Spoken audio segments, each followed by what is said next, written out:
আপিলা চাপিলা থেকে পড়ছিলাম আমরা, অশোক মিত্রের লেখা আপিলা চাপিলা। আগের ভিডিও পর্যন্ত আমরা আপিলা চাপিলার 18তম পর্ব পর্যন্ত পড়েছি। আজকে 19-এ পা দেব। দিল্লিতে নিজেকে ব্যস্ত রাখছি, অথচ অস্বীকার করার উপায় নেই, মনটা কলকাতায় পড়ে থাকত। বিভিন্ন সুযোগে যখন তখন কলকাতায় চলে যেতাম। প্রথম দিকে কমিশনের কাজের ছুতোয়, ব্যাংক জাতীয়করণের পর বাড়তি ভণিতার সুযোগ ঘটল। কলকাতার প্রধান দপ্তর স্থিত এমন একটি দুটি ব্যাংকের সরকার মনোনীত ডিরেক্টর হওয়ার সুবাদে। কৃষিপণ্য মূল্য কমিশনে যোগ দেওয়ার 2 মাসের মধ্যেই অবশ্য মস্ত ধাক্কা খেয়েছিলাম। মুম্বাই গেছি কমিশনার কাজে, এখন মনে নেই। রবিবার সকালে যে সরকারি অতিথি নিবাসে ছিলাম, অশোক রুদ্র দেখা করতে এলো। দুজনে পালি হিলে হিতুবাবুর প্রাসাদোপম বাংলোয় শচীনদার সঙ্গে দেখা করতে গেলাম। রোগের জের আদৌ কাটিয়ে উঠতে পারেননি, কণ্ঠস্বর দুর্বল। দেখাশোনা করার জন্য কলকাতা থেকে ওর ভাগিনী আনা কুদিচির কন্যা গেছে। শচীনদাকে প্রফুল্ল রাখবার জন্য সারাদিন ধরে আমরা গল্পে আড্ডায় মেতে রইলাম। তিনি নিজে ঈষৎ স্তিমিত, প্রায় নিঃশব্দ। সন্ধ্যা 6:30 নাগাদ দিল্লির বিমান। 5টা, 5:15 শচীনদার কাছ থেকে বিদায় নিয়ে গাড়িতে চাপলাম। এখনও স্পষ্ট মনে আছে, বেতারে ক্রিকেট টেস্টের ধারা বিবরণী চলছিল, কোনো বিদেশি দলের সঙ্গে টেস্ট খেলা। অপরাহ্নকালে ভারতীয় ইনিংস শুরু করতে নেমেছে ফারুক ইঞ্জিনিয়ার ধুমধারাক্কা পেটাচ্ছিলেন। শচীনদা, যে কাহিনী আগেই একবার বলেছি, আমাকে একটু পাশে ডেকে নিম্নস্বরে বললেন, আমার শরীরে আর সে সামর্থ্য নেই যে অশোক রুদ্রের সঙ্গে একা তর্ক করতে পারি। তুমি মাসে অন্তত একবার করে এসো। 48 ঘন্টাও পেরোল না, দিল্লিতে খবর পেলাম মঙ্গলবার দুপুরে শচীনদা এক প্রবাসী ভারতীয় দম্পতিকে খেতে বলেছিলেন। তাদের সঙ্গে কথা বলতে বলতে হঠাৎ ফের গুরুতর অসুস্থ হয়ে পড়লেন। অজ্ঞান অবস্থায় হাসপাতালে নিয়ে যাওয়া, কিন্তু ততক্ষণে সব শেষ। টিকিট জোগাড় করে সন্ধ্যার বিমানে মুম্বাই ফিরে গেলাম। চৌধুরী ভাইয়েরা সবাই এসে গেছেন, বোনেরা কেউ যেতে পারেননি। তবে খোকন, ছোট্টু, 1-2 ভাগ্নে ভাগ্নি মুম্বাইতে ছিল। দেবুদার সঙ্গে হেনাদিও কলকাতা থেকে চলে এসেছেন। কয়েকটা দিন ঘোরের মধ্যে কাটল। ইকোনমিক অ্যান্ড পলিটিক্যাল উইকলির জন্য সম্পাদকীয় লিখলাম। এখন থেকে শচীন চৌধুরীহীন ভূমণ্ডল। পারিবারিক বৃত্তের বাইরে এমন নিবিড় করে আর কাউকে এতটা কাছে পাইনি। আমার জীবনের একটি অধ্যায় সমাপ্ত। শচীনদার অবর্তমানে সমীক্ষা ট্রাস্ট পুনর্গঠিত হলো। আমি অন্যতম সদস্য। ফের একবার কথা উঠল, সম্পাদক হিসেবে আমি যোগ দিতে পারি কিনা। সেই প্রস্তাব বেশি দূর এগোলো না। বোধহয় কোনো ট্রাস্ট সদস্যের আপত্তি ছিল। তাছাড়া আমার পক্ষে জোর সওয়াল করার জন্য শচীনদা তো আর নেই। যিনি সম্পাদক হয়ে এলেন, বছরখানেক বাদে রিজার্ভ ব্যাংকে চলে গেলেন। তারপর থেকে আমাদের অনেক কনিষ্ঠ কৃষ্ণরাজ সম্পাদনার দায় বইছে, পরমাশ্চর্য নিষ্ঠার সঙ্গে। ইকোনমিক অ্যান্ড পলিটিক্যাল উইকলি আজ যে প্রতিষ্ঠায় পৌঁছেছে, তার কৃতিত্ব প্রায় পুরোপুরি তাঁর একার। আমরা তো নিমিত্ত মাত্র। একেবারে হালে, সম্ভবত বিশ্বায়নের প্রকোপে, কৃষ্ণরাজ একটু ডাইনে হেলেছে, যা আমার মতো অনেকের অপছন্দ, কিন্তু সম্পাদকীয় স্বাধীনতায় হস্তক্ষেপ তো অকল্পনীয়। 67 সাল থেকেই রাজনীতির দ্রুত পট পরিবর্তন, কলকাতায়, দিল্লিতেও। পশ্চিমবাংলায় বিধানসভা নির্বাচনে 2 কমিউনিস্ট দল মিলতে পারল না। মার্ক্সবাদী কমিউনিস্ট পার্টির নেতৃত্বে বিভিন্ন গোষ্ঠীর একটি মিশ্র নির্বাচনী জোট, দক্ষিণপন্থী পার্টির নেতৃত্বে আরেকটি যার সঙ্গে অজয় মুখোপাধ্যায়, হুমায়ুন কবিরদের বাংলা কংগ্রেসও যুক্ত। তা সত্ত্বেও স্বাধীনতার পরে প্রথম রাজ্য বিধানসভায় কংগ্রেস দল সংখ্যাধিক্য হারালো। যথাযোগ্য মূল্যে বাংলা কংগ্রেসের সঙ্গে গাঁট বাঁধলে সংখ্যাধিক্য হয়তো ফিরে পাওয়া যেত। তবে অতুল্য ঘোষ সেই মূল্য দিতে রাজি হলেন না। আগেভাগেই ঘোষণা করে দিলেন কংগ্রেস দল পুনর্বার সরকার করতে আগ্রহী নয়। দুই বাম তথা কংগ্রেস বিরোধী জোটের অন্তর্ভুক্ত বিভিন্ন দলের নেতৃবৃন্দ আলোচনায় বসলেন। কিছু দর কষাকষি হলো, যদিও ভোটের ও বিধায়কের সংখ্যার বিচারে বামপন্থী কমিউনিস্টরাই প্রধান দল। বাংলা কংগ্রেসের পক্ষ থেকে অজয় মুখোপাধ্যায় শেষ পর্যন্ত মুখ্যমন্ত্রী হলেন। জ্যোতি বসু যুগপৎ উপমুখ্যমন্ত্রী ও অর্থমন্ত্রী। অজয়বাবুর দায়িত্বে স্বরাষ্ট্র বিভাগ। অবশ্যই সবচেয়ে উপযুক্ত মন্ত্রী নির্বাচিত হয়েছিলেন ভূমি ও ভূমি রাজস্ব বিভাগের ক্ষেত্রে হরেকৃষ্ণ কোঙার। দুই গোষ্ঠীর মিলিত সত্তার নাম দেওয়া হলো যুক্তফ্রন্ট। জ্যোতিবাবু কলকাতার ট্রাম্প কোম্পানি অধিগ্রহণ, কর্মচারীদের জন্য বেতন কমিশন নিয়োগ ইত্যাদি কিছু কিছু চমক লাগানো কাজ করেছিলেন।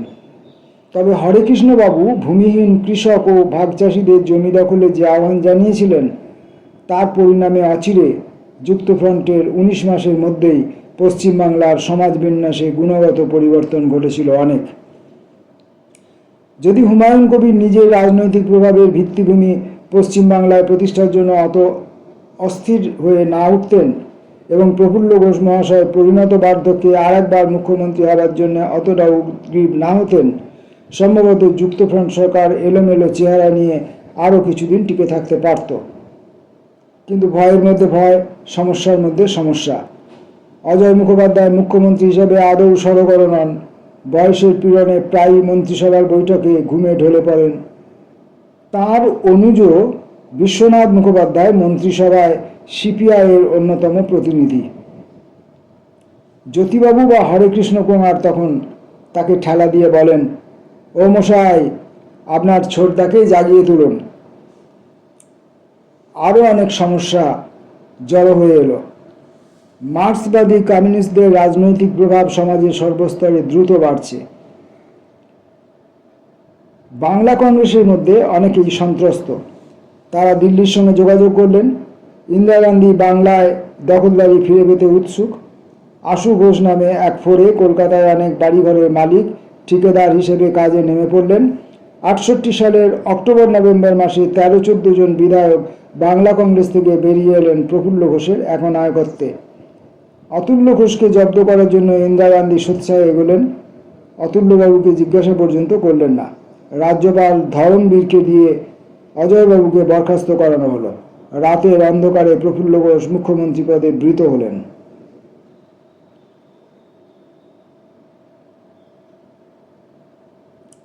পরিণাম কিন্তু আখেরে আদৌ সুবিধার হল না। 3-4 মাসের মধ্যেই যারা প্রফুল্ল ঘোষের সঙ্গে গিয়েছিলেন অথচ মন্ত্রী হতে পারেননি, তারা বিগড়ে গেলেন। আশু ঘোষের সাজানো বাগান শুকিয়ে গেল। প্রফুল্ল ঘোষ পদত্যাগ করতে বাধ্য হলেন। এবার রাষ্ট্রপতির শাসন। কলকাতা ও পশ্চিমবাংলাকে অনেক মিষ্টিমধুর কথা শোনানো হলো দিল্লি থেকে, এই আশায় যদি যুক্তফ্রন্টকে আসন্ন নির্বাচনে হারিয়ে দেওয়া যায়। পৃথিবীতে কৌতুক কাহিনীর শেষ নেই। প্রফুল্ল ঘোষের মন্ত্রিসভার শেষ লগ্নে ইন্দিরা গান্ধী অন্তিম আলোচনার জন্য প্রফুল্ল ঘোষ, আশু ঘোষ, পূরবী মুখোপাধ্যায় সবাইকে দিল্লিতে ডেকে পাঠিয়েছেন। ভোরের বিমানে দিল্লিগামী সবাই। সেই বিমানে ভূপেশ গুপ্তও আছেন, আমিও আছি। বিমান প্রায় লখনৌর আকাশে পৌঁছেছে। হঠাৎ শুনি ভূপেশবাবু গলা উঁচু পর্দায় তুলে তাঁর অভিমত ব্যক্ত করছেন, এই plane load of the scene. বিমান বোঝাই প্রাণ যাচ্ছে, বিমান বোঝাই পাপ। বিমান বোঝাই পাপ যাচ্ছে, বিমান বোঝাই পাপ। এ প্লেন লোড অফ সিন। বিমান বোঝাই পাপ যাচ্ছে, বিমান বোঝাই পাপ। ঘটনা সমাচ্ছন্ন বছর। আরও অনেক কিছু ঘটল। সিপিআইএম এর মধ্যে একদল বিপ্লব উন্মার্গগামী চীন দেশের সাংস্কৃতিক বিপ্লবের দৃষ্টান্তে অভিভূত পশ্চিমবাংলা যে ভারতবর্ষের একটি অঙ্গরাজ্য মাত্র তা তাদের সেই মুহূর্তে খেয়ালে এলো না। তারা ধরেই নিলেন চীনের মতো এখানেও মৃত্তিকা প্রস্তুত, বিপ্লবটি ঘটিয়ে ফেললেই হলো। বাঙালি মধ্যবিত্ত সমাজভুক্ত অনেক ছাত্র যুবক তাদের ডাকে সাড়া দিলেন। দার্জিলিং জেলায় হিমালয়ের সানুদেশে নকশালবাড়ি থানা অঞ্চলে রাজ্য পুলিশের সঙ্গে উৎসাহীদের একটি অংশের সংঘর্ষ। কয়েকজন আদিবাসী কৃষক নিহত হলেন, কয়েকজন মহিলাও। উত্তেজনার পর্দা হঠাৎ উঁচুতে চলে গেল। শিলিগুড়ির বিদ্রোহী নেতা চারু মজুমদারকে দল থেকে বহিষ্কার করা হলো, কিন্তু আগুন নেববার কোনো লক্ষণ নেই। মার্ক্সবাদী কমিউনিস্ট পার্টির প্রভাব অথচ বেড়েই যাচ্ছে। দলত্যাগীদের জন্য তেমন কিছু আপাতত কোনো অসুবিধে হলো না। বিশেষ করে হরেকৃষ্ণ কোঙার গ্রামাঞ্চলে যে জমি দখলের বীজ মন্ত্র ছিটিয়ে দিয়েছিলেন তা থেকে মস্ত উপকার পাচ্ছিল পার্টি। আরও যা ঘটল, সমর সেন শুদ্ধ সবাই সদলে নাও পত্রিকা থেকে বিতাড়িত হলাম। একটু একটু করে হুমায়ুন কবিরের বিরক্তি বাড়ছিল। সমরবাবুর সঙ্গে এই সম্পাদকীয় সেই সম্পাদকীয়, এই প্রবন্ধ ওই প্রবন্ধ নিয়ে প্রায় খিটিমিটি। কে না জানে কবির সাহেবের অভিযোগে যথার্থ নিয়ে কোনো সন্দেহ ছিল না। হুমায়ুন কবির আশু ঘোষের প্রয়াসে সক্রিয় সাহায্য করেছিলেন। সংঘাত চরমে গিয়ে ঠেকল। প্রফুল্ল ঘোষের মুখ্যমন্ত্রিত্ব গ্রহণকে নামের এক সম্পাদকীয় প্রবন্ধে এক লোলচর্ম বৃদ্ধের সদ্যোদ্ভিন্না যৌবনা ষোড়শীর প্রতি লালসা রূপে বর্ণনায়। আমি দিল্লি থেকে চারণ গুপ্ত ছদ্মনামে নাওতে কলকাতা ডায়েরি চালিয়ে যাচ্ছিলাম। কেন্দ্রীয় সরকারি কমিশনের সভাপতি হওয়া সত্ত্বেও তার সাময়িক মুলতুবি।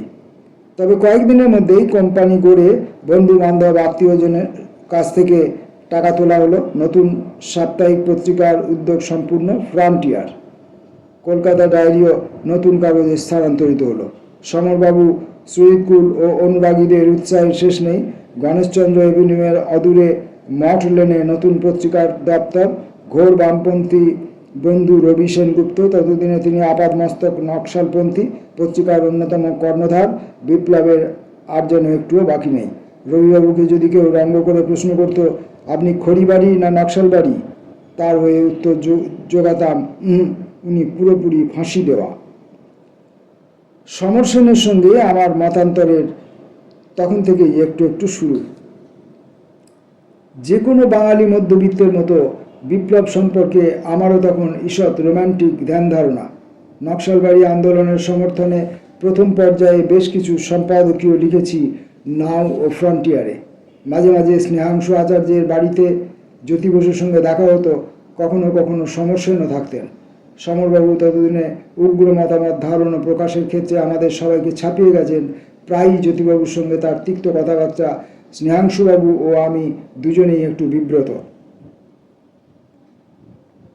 এখন তো স্বীকার করতে সংকোচ নেই, এই পর্বে অদমনীয় স্বপ্নবিলাসিতায় ভুগছিলাম আমরা অনেকেই। স্বপ্ন দেখার সামাজিক সার্থকতা আছে। পৃথিবীর বিভিন্ন ঋতুতে দেশে মহাদেশে যে সমাজ পরিবর্তন ঘটেছে, মানুষের ইতিহাস যে এগিয়ে গেছে, তা কেউ কেউ মাঝে মাঝে স্বপ্ন দেখতেন বলেই।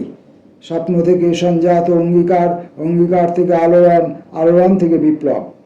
মুশকিল হলো নিছক বাষ্পের সংস্থানে দাঁড়িয়ে স্বপ্ন থেকে বিপ্লবে উত্তরণ অসম্ভব। স্বপ্নকে পরিপার্শ্বের কাঠ, খড়, রোদের সঙ্গে মিলিয়ে নিতে হয় রূঢ় বাস্তবের প্রতিটি অনুপরমাণুর সঙ্গে। যা কল্পনায় সুন্দর করে আঁকা যায়, সেই চিত্রকল্পকে নদী, প্রস্তর, পর্বত সংকুল পৃথিবীতে ততটা অবলীলায় আঁকশি দিয়ে টেনে আকাশ থেকে নামানো যায় না। বিবেচনা প্রয়োজন, পরিচিকিৎসা প্রয়োজন, প্রতীক্ষা প্রয়োজন। কখনো কখনো স্বপ্নকে একটু কাটছাট করেও নিতে হয়, সম্ভবপরতার প্রেক্ষিত থেকে বিচার করে। এই প্রক্রিয়াকেই বোধহয় সাধারণ ভাষায় বলা হয় স্বাদ ও সাধ্যের সংশ্লেষণ। একটি বিশেষ প্রতীতিতে এখনো আমি অবিচল। নকশালপন্থীরা যদি ও সময় হুট করে দল ছেড়ে না দিয়ে মার্ক্সবাদী কমিউনিস্ট পার্টির প্রতি আনুগত্য রক্ষা করে চলতেন, তাতে সমাজের সার্বিক উপকারই হতো। এই রাজ্যে ক্ষমতায় পৌঁছে মাঝে মাঝে ওই দলে যে ধরনের দুর্বলতা ও বিচ্যুতি চোখে পড়ে, তা হয়তো তাহলে রোধ করা সম্ভব হতো। সুশীতল রায়চৌধুরী, সরোজ দত্তদের তিতিক্ষা তাহলে হয়তো অন্য মাত্রা পেত।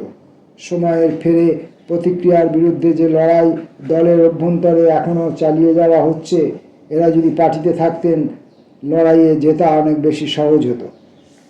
মার্ক্সীয় বীক্ষণে আস্থা রাখি বলে ললাট লিখনে খুচরো বিশ্বাস আরোপ হয়তো ক্ষমার অযোগ্য অপরাধ নয়। তবে যে যাই বলুক, দেশের সাম্যবাদী আন্দোলনের ইতিহাসে একটি বিশেষ পর্যায়ে নকশালবাদী আন্দোলনের অকস্মাৎ উপগ্রহ কে না জানে বোধহয় কিছুতেই অনাবির্ভূত থাকতো না। একটি ব্যাপারে আমার মনে কোনো দ্বিধা ছিল না, তখনও ছিল না, এখনও নেই। ভারতবর্ষে, বিশেষ করে পশ্চিম বাংলায় বামপন্থী জনতা মার্ক্সবাদী কমিউনিস্ট দলের প্রতি যে আনুগত্য ঘোষণা করেছে তা চট করে শিথিল হবার নয়। সুতরাং যারা বামপন্থী তথা বিপ্লবী আন্দোলনের মোড় ঘোরাতে চান, গুণগত পরিবর্তনের ছক আঁকেন, তাদের এই বৃহত্তম বামপন্থী দলের বাইরে চলে যাওয়া অসার্থক। তারা এই দল থেকে বিচ্ছিন্ন হয়ে গেলে বামপন্থী জনতার কাছ থেকে বিশ্লিষ্ট হবেন। তাদের শৌর্য চুটকো ছাটকা এখানে ওখানে প্রিয়জনদের মোহিত করবে, কিন্তু সামগ্রিক আন্দোলনের কোনো কাজে আসবে না। নকশালপন্থী বন্ধুদের তাই তখন বহুবার অনুরোধ জানিয়েছি, তারা বিদ্রোহ জারি রাখুন, কিন্তু পার্টির মধ্যে থাকুন। ঘটনাবলী অবশ্য অন্যদিকে মোড় নিল। এখনও আমার মনে হয় নাগি রেড্ডি ও তার সমর্থক অনুরাগীরা যদি পার্টিতেই থেকে যেতেন সাময়িক বোঝাপড়া করে, তাহলে দেশের সমাজের আন্দোলনের বিপুল সুবিধা হতো। পার্টির মধ্যে সংশোধনবাদী ঝোঁক নিয়ে মাঝে মাঝে যেসব আকুলি বিকুলি শোনা যায়, সেগুলি সম্ভবত একটু কম করে উচ্চারিত হতো। নাগি রেড্ডির প্রসঙ্গে ভারতীয় উচ্চ মধ্যবিত্ত সমাজের বিচিত্রগামিতার প্রসঙ্গে আর একবার পৌঁছে যেতে হয়। 70-এর দশকের রূপান্তে সঞ্জীব রেড্ডি দেশের রাষ্ট্রপতি, তার কনিষ্ঠ ভ্রাতা রাজশেখর রেড্ডি অন্ধ্রপ্রদেশে সিপিআইয়ের সম্পাদক এবং তাদের ভগ্নিপতি নাগি রেড্ডি মার্ক্সবাদী কমিউনিস্ট দল থেকে দূরে দূরে সরে ক্রমে নকশালপন্থীদের নেতৃত্বে অবস্থান করছেন। শুধু তাই নয়, সঞ্জীব রেড্ডির সহধর্মিণী নাগি রেড্ডিরই সাক্ষাৎ ভগিনী।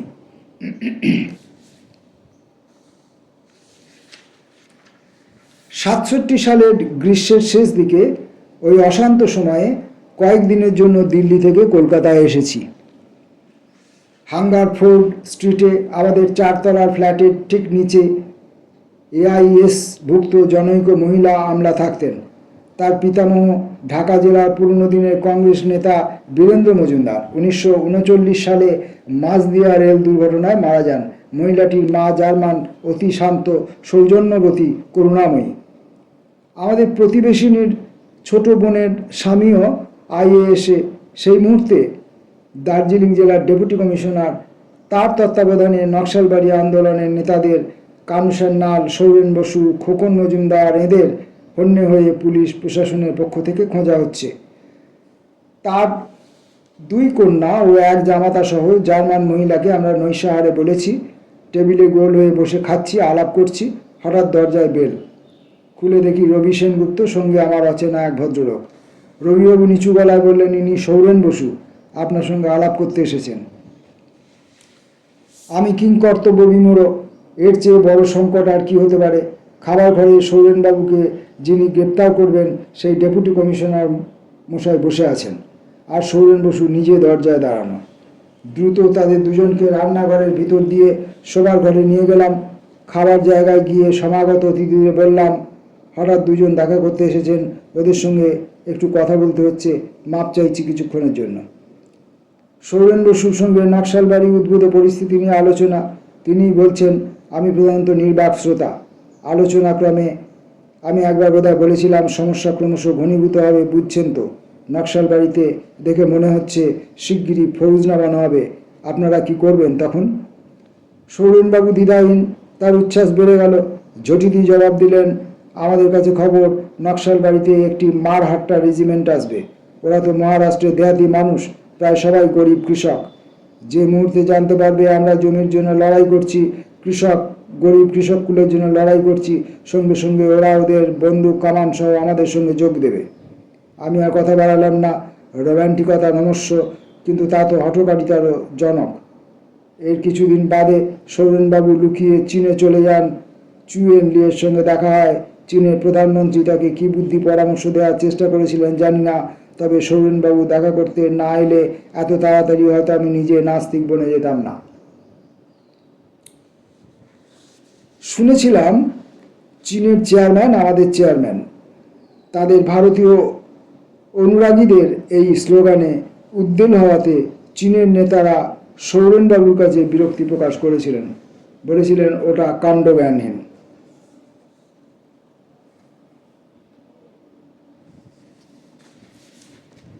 অবশ্য কলকাতার রকে তখন যুক্তি কপচানো হচ্ছিল। 1942 সালে হীরেন মুখুজ্জে মশাই তো উদাত্ত কণ্ঠে ঘোষণা করেছিলেন, হ্যাঁ বলবো, শত বিনা বেনু রবে বলবো, সোভিয়েত দেশ আমার পিতৃভূমি। তাহলে সিকি শতাব্দী বাদে চারু মজুমদার কি এমন অন্যায় করেছেন? মার্ক্সবাদী কমিউনিস্ট পার্টির বিরুদ্ধে যে কমরেডরা বিদ্রোহের ঝান্ডা ওড়ালেন, তাদের অভিযোগ সংশোধনবাদ রুখতে বেজিং বেতারে প্রত্যহ যে যে উপদেশাবলী বর্ষিত হচ্ছে, এখানকার নেতারা সেসব কিছুই মানছেন না। শ্লেষ বিচ্ছুরণে জ্যোতিবাবু তুলনাহীন প্রসঙ্গটি উঠতে একদিন সঙ্গে সঙ্গে মন্তব্য করলেন, সম্পূর্ণ বাজে কথা, আমাদের চেয়ে বড় চীনে ভক্ত কে? 20 দশকের শেষের দিকে 30 দশকের গোড়ায় সোভিয়েত পার্টি লম্বা লম্বা নির্দেশ উপদেশ পাঠাতো চীনে পার্টিকে। চীনে কমরেডরা তার শ্রদ্ধার সঙ্গে পড়তেন, পড়ে ডয়ারে ঢুকিয়ে রাখতেন। আমরাও তো ঠিক তাই করছি চীনে বেতারের উপদেশাবলী নিয়ে। গত কয়েক মাস হলো ফ্রন্টিয়ারে আমার লেখা বন্ধ হয়ে গেল। সমরবাবুর উগ্রতর শহীদরা নালিশ জ্বালাতে শুরু করলেন, অশোক মিত্রের লেখাগুলি বড় বেশি মার্ক্সবাদী কমিউনিস্ট পার্টি ঘেঁষা, পত্রিকার পবিত্রতা নষ্ট করছে। মত কষাকষি চরমে উঠল 69 সালে বিধানসভা নির্বাচনের পর থেকে। দ্বিতীয় যুক্তফ্রন্ট সরকার গঠিত হয়েছে। অজয় মুখোপাধ্যায় পুনর্বার মুখ্যমন্ত্রী। বিধানসভায় সিপিআইএম সর্ববৃহৎ দল হওয়া সত্ত্বেও জ্যোতিবাবু ফের মুখ্যমন্ত্রী। অবশ্য এবার তিনি অর্থ দপ্তর নয়, স্বরাষ্ট্র বিভাগের দায়িত্বে। প্রায় গোড়া থেকে বাংলা কংগ্রেসের সঙ্গে জ্যোতিবাবুদের বিসংবাদ শুরু। অনেক নাটক যাত্রা হলো। ইন্দিরা গান্ধী ইতিমধ্যে প্রচুর অঙ্ক কষছেন। 70 সালের শুরুতে দ্বিতীয় যুক্তফ্রন্ট সরকার ফের ভাঙল। বাংলা কংগ্রেসের সুপারিশে তৎকালীন রাজ্যপাল আরেক দফা পশ্চিমবঙ্গের মন্ত্রিসভাকে বরখাস্ত করলেন। 8-10 মাস বাদে লোকসভা নির্বাচনের পাশাপাশি রাজ্য বিধানসভার পুনরায় নির্বাচন, 4 বছরের মধ্যে তৃতীয়বার। সিপিআইএমের সঙ্গে কয়েকটি বামপন্থী দল রইল, অন্যদিকে সিপিআই ও ফরওয়ার্ড ব্লক বাংলা কংগ্রেসের সঙ্গে। বরানগর কেন্দ্রে Congress, Bangla Congress, CPI, forward block এবং নকশালপন্থীদের সর্বসম্মত একক প্রার্থী অজয় মুখোপাধ্যায় জ্যোতি বসুর বিরুদ্ধে।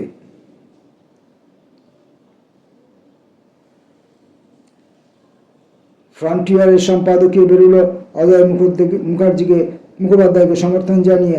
আমি তা পড়ে বিমূঢ়। জ্যোতি বসু অবশ্য অনেক ভোটে এবারও জিতেছিলেন।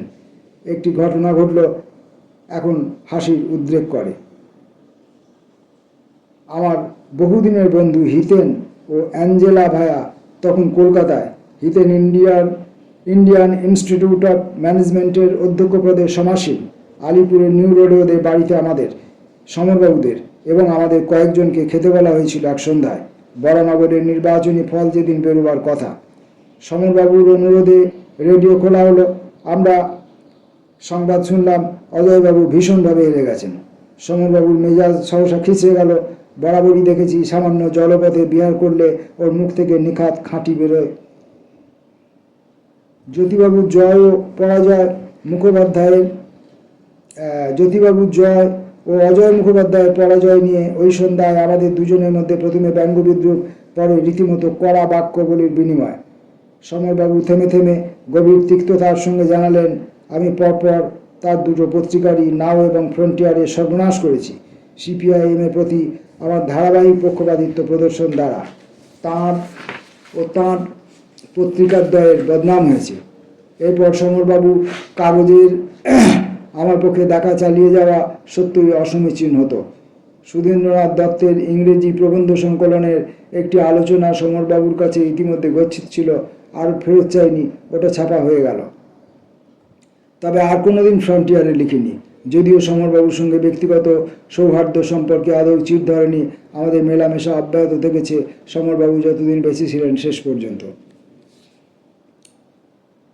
কলকাতায় 1969-71 জুড়ে আরও অনেক কিছু ঘটেছিল। রবি সেনগুপ্ত তখন দিগ্বিদিক জ্ঞানশূন্য নকশাল সমর্থক, সমর সেনের সঙ্গে রাজজোটক। আমি লেখা বন্ধ করলে কী হবে? আগুন ঝরানো রচনা লেখকের অভাব ছিল না কলকাতা শহরে। তারা ফ্রন্টিয়ারে আসর জমিয়ে রইলেন। যাদবপুর বিশ্ববিদ্যালয় থেকে বেরোনো আন্তর্জাতিক রাষ্ট্রবিজ্ঞানের অত্যন্ত প্রতিভাবান ছাত্র নয়নচন্দ্র তাঁদের অন্যতম। নয়ন এখন বিশ্বখ্যাত সাংবাদিক। অবশ্য অন্যদিকে ইতিমধ্যেই অন্তত উৎপল দত্তের অত্যুৎসাহী বিপ্লবী অধ্যায় সমাপ্ত। কিছুদিন পর্যন্ত উৎপল, সেই সঙ্গে লিটল থিয়েটার গ্রুপ, নকশালবাড়ি আন্দোলনের উজ্জ্বলন্ত দৃষ্টান্তে মোহিত। উৎপল ও তাপস সেন শিলিগুড়ির গোপন ডেরায় চারু মজুমদারের সঙ্গে দেখা করে এসছেন। তখনই বোধহয় উৎপলের মোহাচ্ছন্নতা একটু কমেছিল। তাহলেও মস্ত কুচকাওয়াজ করে তীর নাটক লেখা হলো, অভিনব মঞ্চ স্থাপনা, বিভিন্ন কাট আউটে জ্যোতি বসু, প্রমোদ দাশগুপ্ত, হরেকৃষ্ণ কোঙারের মুখের প্রতিচ্ছবি, তাদের মুখ দিয়ে অনেক প্রকার প্রতিক্রিয়াশীল বচন শোনানো, নকশালবাড়ি লাল সেলামের জয়ধ্বনিতে মিনার্ভা মঞ্চ 3 ঘন্টা জুড়ে কম্পমান। একটু বাদেই অকস্মাৎ জবনিকা পতন। জেমস আইভরি, ইসমাইল মার্চেন্ট জুটি অনেক ভারতীয় অভিনেতা অভিনেত্রীদের নিয়ে প্রধানত মুম্বাইতে এক চলচ্চিত্রে শুটিং করছেন। উৎপলকে অনুমান করছি অনেক টাকার বিনিময়ে প্রধান ভূমিকায় বেঁচেছেন। সেই মাহেন্দ্র মুহূর্তে উৎপল দত্ত পুনরায় গ্রেপ্তার। ঠিক কী মামলায় জড়িয়ে প্রথমে ঠিক বোঝা যাচ্ছিল না। তখনও প্রফুল্ল ঘোষের স্বল্পায়ু মুখ্যমন্ত্রিত্ব চলছে। মার্চেন্ট আইভরিদের মাথায় হাত, তাদের ছবির মুক্তি পিছিয়ে যাওয়ার আশঙ্কা, তাতে প্রচুর ব্যবসায়িক ক্ষতিরও ঝুঁকি। পর্দার অন্তরালে ঠিক কী ঘটেছিল বোঝা মুশকিল, কিন্তু একদিন শুনলাম উৎপল মুচলেখা দিয়ে জেল থেকে বেরিয়ে সঙ্গে সঙ্গে বিমানে চেপে মুম্বাই মুখো শুটিংয়ের উদ্দেশ্যে। তখনও আমি ফ্রন্টিয়ারে লেখা ছাড়িনি। দিল্লিতে প্রতি সপ্তাহে সমরবাবু চিঠি দিতেন, কে কী লিখছেন, আমার কাছ থেকে পরবর্তী সংখ্যার জন্য কী লেখা আশা করছেন, এ সমস্ত জানিয়ে। উৎপল কাহিনী সমাপ্ত হবার পর এরকম এক পোস্টকার্ড, একটি দুটি কেজো কথাবার্তার পর সমরবাবুর স্বাক্ষর, ইতি সমর। হঠাৎ একটি পুনশ্চ সংযোজন। উৎপলের কাণ্ডটা দেখলেন? উৎপল দত্ত অবশ্য পরে তার লেখা এক ইংরেজি গ্রন্থে মুচলেখা দেওয়ার ব্যাপারটাকে লঘু করে বর্ণনা করেছেন। শ্রেণীশত্রুদের সঙ্গে সঠুরতায় অপরাধ নেই, তাদের উজবুক বানিয়ে যদি কারান্তরাল থেকে বেরিয়ে আসার সুযোগ থাকে, তা কেন গ্রহণ করা হবে না?